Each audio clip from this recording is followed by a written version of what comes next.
Have you ever considered that your technical knowledge can be used to write a story?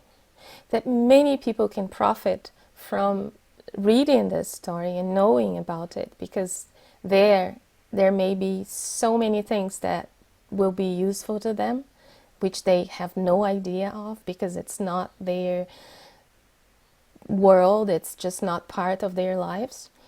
Well, that's what I did. My name is Cristina Schumacher. Oh, let me say it in English. I'm from Brazil. Cristina Schumacher.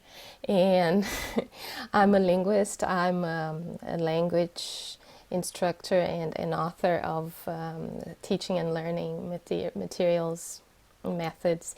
And I used all this to write a story about the death of words.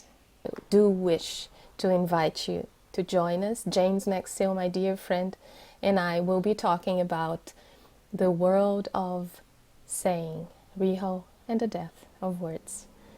Do join us. It will be a pleasure to see you there.